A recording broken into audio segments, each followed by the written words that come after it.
morning. This is John Paul and Steven with Pipco. We're out here at our new ranch over in technically Fresno, but really this is Lone Star for us. This is a new ranch for us. We just planted this about a month ago. These are fresh rootstock, getting ready to be grafted, and I mean all under the direction of the category director of Homegrown, right? Oh, yeah. See what's in our program, what's in store for next year, and it's exciting. This is one of the most rewarding parts of farming is being able to do something from the ground up as a development and add to the portfolio. So this is a good opportunity, and there's more to grow. We did this 10 acres, but we have upwards of 50 acres here that we'll be expanding and developing in this proximity right here. This is going to be a phased development. The whole opportunity here and what we've got is about 50 acres, and it's got a couple different opportunities for us on nectarines, plums, just looking at how do we take a big piece of dirt and turn it into something that's an economic unit that goes from maybe potentially start to finish on the season or just bits and pieces of the season. But what you're looking at right now is Nemegard rootstock, which is what we usually use for peaches or nectarines, specifically from the deciduous family of fruit.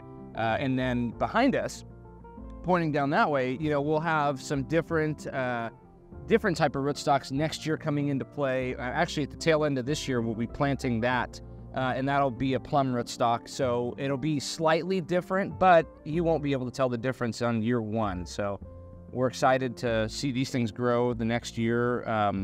As we check in along the season, you won't recognize this in about 3 or 4 months because you'll actually have stuff coming up. And by the time we get to the end of the year and we're starting to work on that piece, you'll have what looks like a baby tree.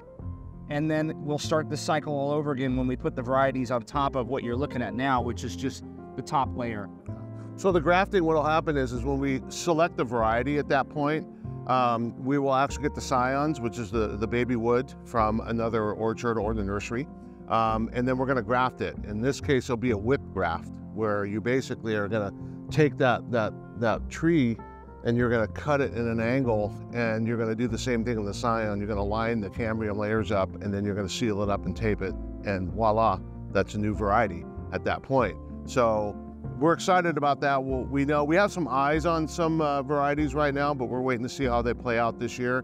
But when John talked about what's new, the tradition of Pipco is that we were very multi-commodity diverse as a company. So yes, this is peaches and nectarines, but he did explain that we do have plums or pluots, but there's even a few other commodities that we're not going to spill the beans right now, because that's part of the fun part in this industry. Like, growers like to keep their own secrets on what they're going to be putting in, so they have a little bit of a niche in the marketplace. So we have a couple of things that we're looking at that may bring some new commodities to the program that are exciting, and that's the fun part.